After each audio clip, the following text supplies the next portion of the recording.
Well, welcome into the Lumiverse for another episode of our monthly hangout with experience economy expert Tom Frisby from DMW Strategic Consulting. Hey, Tom, how are you? I'm really well. How are you today, Mark?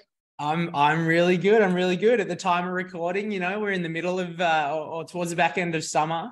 Not a lot to complain about up here in the Midwest of America. How's things in Canada?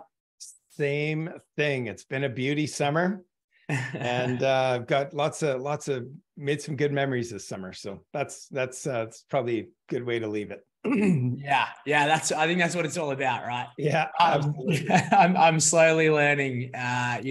You bunker down all winter and go out and make a ton of memories in the summer. So I think that's a great way to frame it. Look, Tom, today's topic is one that we've been stewing on here at Lumion for quite some time, and often something that comes up as we work with advisors that use our platform, and it's about training. The reason it's on our mind at Lumion is we've been working on our very own Lumion Academy. Yeah. And as we were working through it, some of the problems that we had to solve based on feedback that we heard from advisors is, stuff that we think's fraught within the advice industry. Too often we train on things to like process and clicks of buttons and stuff like that. And that's not to say it's not important, but there's a really clear gap in the market and in the industry around how do we train to things like experience, that soft skills, the stuff that isn't just process, but really elevates a client experience to elicit emotion. So today I wanted to have a little short conversation around your experience around training and how you guys think through it. Just really foundational stuff like how do you train your ideal experience? Who needs to be involved? Where do you even start? So with that, Tom, would love for you to riff on there and talk to us about what comes to mind for you. Okay, wonderful. Thank you. Hey, that's a great topic. So I think where I'll start is a reference point you made to this idea of soft skills. And so if we're looking to up our experience game, right? We've talked in past episodes about sort of the maybe a little, waxing a little philosophically about why experience is important. We've tried to root it in the fact that the market environment, the backdrop of business, if you will, what people are looking for and expecting is starting to call for more of that out of their advice channel, right? The floating or personal definition of wealth and what it's for and the purpose and all of that. But here we are today with something that's very practical in terms of how we deliver on that, of which training is a huge part, right? So you made a reference to the soft skills side of training. And that is in what I would call the service realm. There's hard skills and soft skills. And you need to train out for those. And in some ways, you can train people to hard skills because they can learn things, right? And they can pick them up and they can utilize them. For instance, how to use a computer program. Lumion, for example, that would be a hard skill. Soft skill is usually what you can't train people to. That's what you're hiring for. So those are really important when you're determining who and what and why, right? Now, if we were going to start putting some experience layer on this, I want to make sure that we don't think of them in terms of soft skills. What we have are required skills. And so we have required skills and necessary skills. Required skills are let's call them the table stakes. The necessary skills are the ones that people have to perhaps learn and get better with in terms of how they're impacting the experience and the client, therefore, right? So a key example for that, just to give some flavor to it before we dive in deeper, would say listening, right? That isn't a soft skill. In a service realm, you might consider that a soft skill, but if being connected to the client is part of what you're trying to achieve in your experience, listening is an absolute fundamental skill, right? And that differs from being able to turn on your computer and use the CRM, for example, which would be an expected or required skill. Okay. All right. So, but before we get started with any of that around training, right? We have to consider what makes an experience different from service. All right. So we could have every financial advisory firm or every financial advisor pursuing the same service outcome. We deliver great, meaningful, connected service to our client. Now, if you were to ask 100 different advisors what their service value is to someone, if you paraphrased it, it would probably be that we're here to deliver great, connected, good advice to our clients, right? Help them achieve their financial goals. Good for you. Wonderful. We've got a baseline. But if we're starting to want to develop more of an experience for the client to interact with, our people and how we conduct ourselves and why we conduct ourselves become the more pivotal points, right? And so experience delivery isn't just about the advisor, and it's not just about, how you talk to or treat or greet or, trappings that you have there for the client to be involved with. It has to do with how you make them feel. That's the fundamental premise. And so people are involved in creating feelings, right? The entire team. Therefore, if we're going to start looking at what we may want to start training our people with, over and above the required, and defining a true role as part of the experience delivery, then we need to actually begin with what is their theme.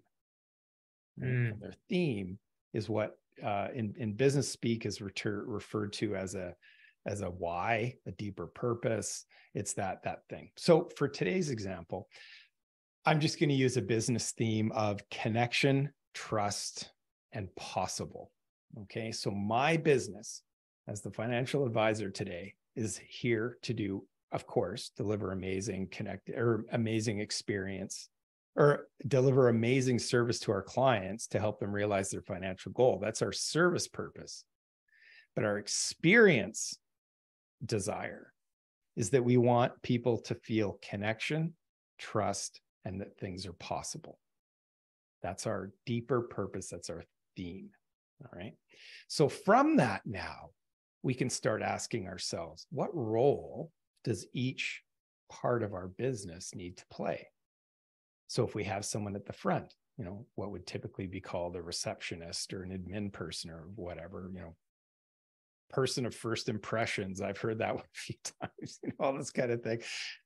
But if their role is to, be there to connect, create trust, and convey possibility, then you have to start asking yourself over and above the required things they need to do. Their administrative functions, working the database, the CRM, processing paper or whatever the case, or forms or whatever the case may be, answering the phone, so on and so forth. Those are the required skills. The layered on skills might be, how would you behave if somebody was coming in the door and you wanted them to feel connection, right?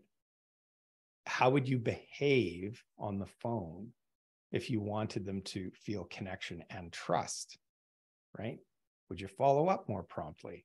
Would the follow-up be done in two ways, email and voicemail, to make sure people got it, and or text, right? Not to over-communicate, but to make sure the communication was done. And so on and so forth. So, that's an example in the event. If you're looking for your advisor to play a different role, right? To go beyond just the delivery of the service of planning, and then diving into those deeper areas that say Lumient can provide for a client. That's all fine and well, but how are you doing that in terms of connection, trust, and what's possible? So instead of you or your advisor, if you have other advisor juniors or partners or whatever,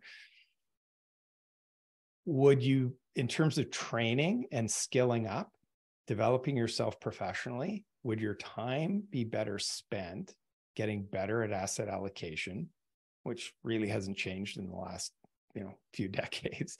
Or would you be better learning how to listen better, taking a course on listening, effective listening?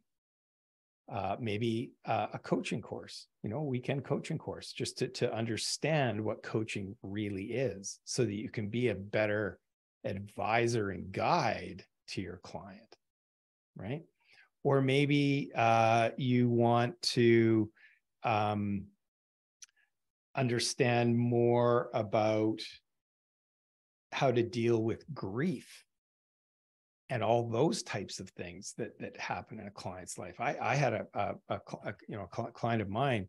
I referred her to a person I know here in the States that does specific work around how to have those difficult conversations with clients around, major meaningful life events. I mean, they're not always bad, but sometimes they really are, and they impact people profoundly. So if I'm looking to make a better connection, therefore build trust, and then come out of that with possibility, right?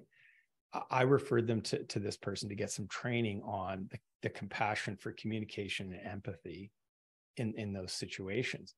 It was absolutely amazing, the transformation that happened in their ability to have those conversations. And they got so much further down the road in terms of earning that deep place in a client's heart and life that you would never get by getting them, 12, 15% on any given year for a portfolio return. That's what it's all about. So in serving that deeper purpose theme by your training, you are actually then delivering and manifesting the experience that someone can interact with. So I think I'll just leave it there for you to maybe direct with some questions so that we make this effective for those that are consuming it here. Yeah, for sure. I think there's plenty to talk about there. What you've always instilled in me, and I hope people in the audience have sort of picked up on the language here, is that this is all part of the greater concept that business is theater and every business is a stage, right? If you've heard that before. Yeah.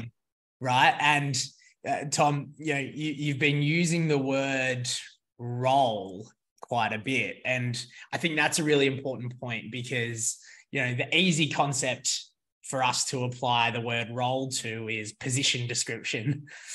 But you're actually meaning a lot more than that, aren't you? In the sense that if you consider business is theater and your business is a stage, when you're designing your client experience and therefore training to it, what you need to know is what role do you need a person to play at that part of your production. That's correct. Right. Yeah, great insight. And we could sharpen that up there really well. So yes, like there's two different types of skills that someone would need. There's almost kind of a morphing definition of what a role is, right? Traditionally in a service, it's, you for an org chart, for an organizational outline, well, we need this person, we need this, we fill these gaps because we need to deliver on this. And there's the key word, deliver. We stage experiences. And like a good production, be it a play, a movie, a rock concert, Disneyland, wherever you go to have amazing experiences, everybody's got a role to play in delivering and making sure that the essence of what you're trying to do for your audience, if you will, think of your clients as an audience, audience of one, right? They all have a role to play in that, right? In a band, you've got your lead singer and you have certain expectations of how those people are going to behave, right? You've usually got the bass player, unless you're Flea of the Chili Peppers, who's, going crazy all over the place. He can do whatever usually the he bass wants. player is kind of off in the corner a little bit, just laying down the solid beat and, getting into it all. Lead guitar player is, spotlighting every once in a while and laying down some riffs and, really, guitars going around and, they're moving their body and all that good stuff. And then the lead singer, of course, is the center of things. So, but if we started switching those roles up, it would be weird and the concert probably wouldn't flow as well because there's a certain pattern to what we're expecting. But the definition of the roles those people are playing are there. And, to that point, sometimes you have to take on a persona when you're playing a role, right? Like an actor takes on a persona. How is it that one actor can do so many amazing different films or play performances over a career, because they get into the persona of the role or the character, if we want to think of it in those terms, maybe too, that they'll be playing, right? So we have expectations of what they do, and how well they fill that role is what makes that impact and impression on the audience, right? And so that is a pattern of staging things that we sort of expect when we engage in experiences in other parts of our lives. So we're not saying turn your business into a rock concert. It's just using it as an example of showing you that there's members of the band that each have a persona and a role to play. And quite often, those things are personas. They may not actually be like that in real life, right? Now, we wish they were, and we love reading about it in the newspaper and all the rest of it. When the real bad boy is the real bad boy. We just love to read about that and get all caught up in it. And sadly enough, that is the case sometimes. And I guess they're being as authentic as they possibly could, right? I think of back in the day, Jim Morrison and Jimi Hendrix, the whole 27 Club thing. They were playing roles, and their persona they actually took on to the point where it became their life. And maybe some would say that was their, the persona was them anyway. But then others, it's very clear that who they are and what they are and some of the antics they get up to are very different than how they are in their private lives, right? So I don't also want people to walk away from this thinking that people have to be something they're not, but they have to understand what the character is. And maybe that's a better way of differentiating here from the role that I need to play as a receptionist for the service part of what I do. But if I'm then looking at my experience part, it's my character, right? What is the character that I'm playing in terms of this performance that is interlinked from when someone walks in the door, calls the office, right the way through to the advice they're receiving and what happens after that in terms of who's looking after them and managing the relationship and whatever follows from there. Yeah, Tom, I think that's the point to take away from this conversation, right? A lot of the time when we come to training, people looking for that silver bullet, how do I get someone to do the thing that I want them to do?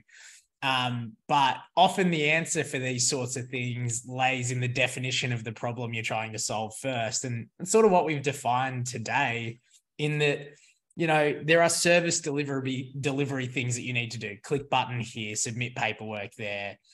But to deliver or stage a great experience, the first thing that you must do as a practice manager, business owner, advisor, whatever role you might be playing, is define the roles that you need at certain parts of your experience and the characteristics that role must have.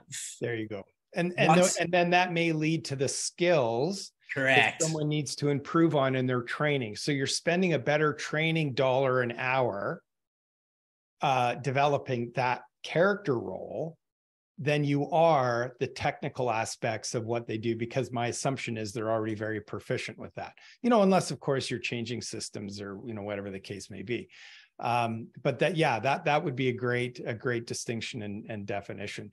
And it's a little counterintuitive, right? Because we get stuck in the role of what is expected. And advisor, I have to be, I don't know. If your business is, don't forget the theme part.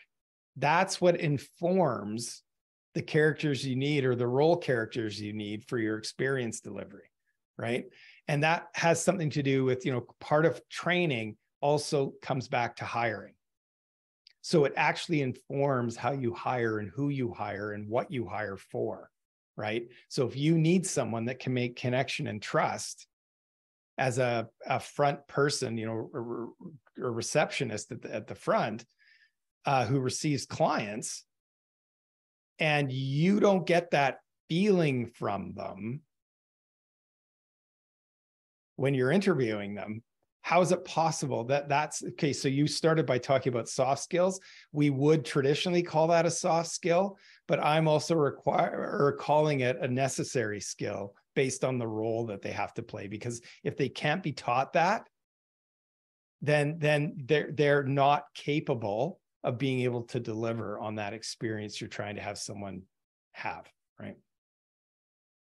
Yeah, absolutely. I think what a great note to end on, Tom. To summarize today, we've spoken about, you know, the theme of every business being theater and every business being a stage. Therefore, when you're considering training, you must consider the roles required to deliver the production in your experience, and determining whether it's a necessary skill or a required skill, and what skills you need to train on within that before you even embark on the typical old school, well, they need soft skills. They need better open questions or better active listening, because that may not be the skill you require. And in fact, supporting people to get those is where you need to spend that training dollar once you have that clarity. So, Tom, thank you for that. This will be, you know, a little series, I guess, of training, because I know we have many more opinions around how we take the theme of creating your production as a business to that next level through your training. So stay tuned for the next episode of the Into the Lumiverse where we get into that. But Tom, thank you for spending your time today and sharing your tips. Always a pleasure, Mark. I hope you enjoy the rest of your summer. And as you said, get the most you can out of it, because winter's coming and you're not used to it. Thanks, Tom. Okay, take care of yourself.